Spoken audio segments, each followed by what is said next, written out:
আসসালামু আলাইকুম ছোট বন্ধুরা, তোমরা সবাই কেমন আছো? আশা করি সবাই ভালো আছো। তোমরা লেভেল 1 শেষ করেছো। আজকে আমি তোমাদেরকে লেভেল 2 থেকে ক্লাস নিব। তো লেভেল 2 এর আজকে আমাদের শুরুর ক্লাস। দেখো আমরা কিডস ইংলিশ লেভেল 2 শুরু করছি, হ্যাঁ? তো আমরা যদিও আগের লেভেল 1 এ আমরা সাউন্ডস গুলো কিন্তু প্র্যাকটিস করেছি। এইজন্য আজকে বেশি সময় নিব না।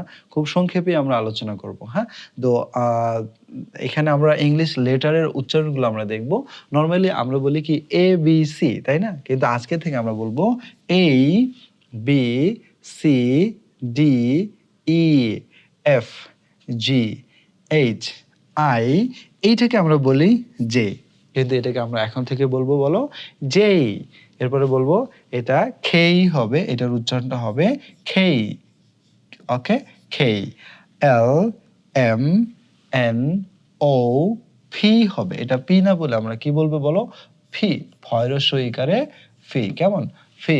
কিউ আর এস টি, আমরা টি বলবো না। নর্মালি আমরা কিন্তু টি বলি, কিন্তু এটার উচ্চারণ হবে কি বলো? টি। তোমাদের বইয়ে ঠিকভাবে দেয়া আছে, এখানে একটু টাইপিং এ ভুল আসছে। ইউ ভি ডাবল, এটাকে আমরা কি বলবো বলো? ডাবলিউ এক্স ওয়াই জেড অথবা জি, দুইভাবে আমরা বলতে পারি।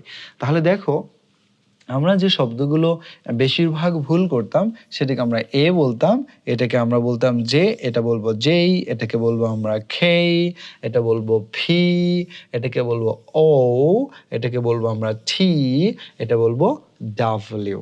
কেমন? এই উচ্চারণগুলো আমরা ঠিক করে ফেলবো। এখন দেখো আমরা এখানে দেখেছি যে আমরা যতগুলো শব্দ উচ্চারণ করি, নোট দেয়া আছে, দুই ঠোঁট দিয়ে ফি বলতে হয়। আমরা বলি কি পি। আমরা যদি বলি পাইনঅ্যাপল বা পেপার, আমরা বলি PAPER, পেপার। আসলে কি পেপার? এটার উচ্চারণ হবে হলো পেপার। ওকে, পেন, পেন্সিল। তাহলে আমরা পি এর উচ্চারণটা এখন আমরা বলবো ফ। ওকে, আরেকটা হলো ভ, FNV।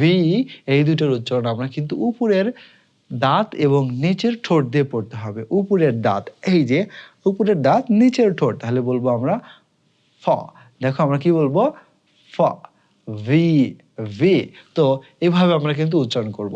তাহলে দেখো ইংরেজি ভাষা শেখার শুরুতেই এই যে শিশুরা তোমরা যাতে সঠিক উচ্চারণে বর্ণগুলো বলতে পারো সেটা নিশ্চিত করতে প্রথমে তোমাদের শুদ্ধ উচ্চারণ শিখতে হবে, তারপর প্রতিদিন প্র্যাকটিস করতে হবে। তো নিচের এই 14টা লেটার উচ্চারণে আমরা কিন্তু বেশি ভুল করে থাকি, তোমরা ভুল করে থাকো, তাই এইগুলো জোর দিতে হবে। যেমন এই, এটা উচ্চারণ হবে বলো, আমার সাথে বলো এই। এরপরটা কি হবে বলো? F, F. এরপরটা কি বলো? জি, জি। এরপরটা হলো এইচ, এইচ। এরপর হলো জেই, জেই। এরপরটা কি বলো? খেই, খেই। আর এটা হবে হলো ও, এটা হবে কি? ফি। কি হবে বলো? ফি, ফি। ওকে, নট পি। ওকে, এরপর কি বলবো? খিউ। আমরা এটা উচ্চারণ কি বলবো বলো? খিউ।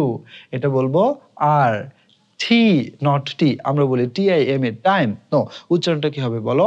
টাইম। কি হবে বলো? টাইম। এটা হবে ভি। আমরা বলি ভেরি সরি, না, উচ্চারণটা হবে ভেরি সরি। এজন্য ভ। এরপর হবে ডাবলিউ, এটা জেড অ্যান্ড জি। আমেরিকান এবং ব্রিটিশ উচ্চারণ অনুযায়ী কেউ জেড বলেন, কেউ জি বলেন। তো তাহলে আমার সুপ্রিয় শিক্ষার্থীবৃন্দ, তোমরা কিন্তু অবশ্যই এই যে 26 লেটার্স, এই লেটার্সগুলোর মধ্যে এই শব্দগুলো সুন্দর করে পড়বে, যেগুলো আমি আলাদা করে তোমাদেরকে পড়িয়ে দিলাম। কেমন? তাহলে তোমরা প্রচুর এগুলো কিন্তু প্র্যাকটিস করবে, যাতে করে এরপরে তোমরা যে কোনো ধরনের কথা বলতে যাও সেগুলো যেন তোমাদেরটা অনেক বেশি সুন্দর হয়। তাহলে আজকে এ পর্যন্তই। তোমাদের সাউন্ডস নিয়ে, আমাদের ইংলিশ লেটার নিয়ে আমাদের ক্লাস শেষ। পরবর্তী বিষয়ে আমরা পরবর্তী টপিক নিয়ে আলোচনা করব। পুরা বইয়ের মধ্যে যেখানে যেখানে এই কথাগুলো আমরা বলবো, বাক্য তৈরি করব, সেখানে কিন্তু এই শব্দগুলোকে সুন্দর করে উচ্চারণ করতে হবে। ঠিক আছে? তো সবার জন্য শুভকামনা। আসসালামু আলাইকুম।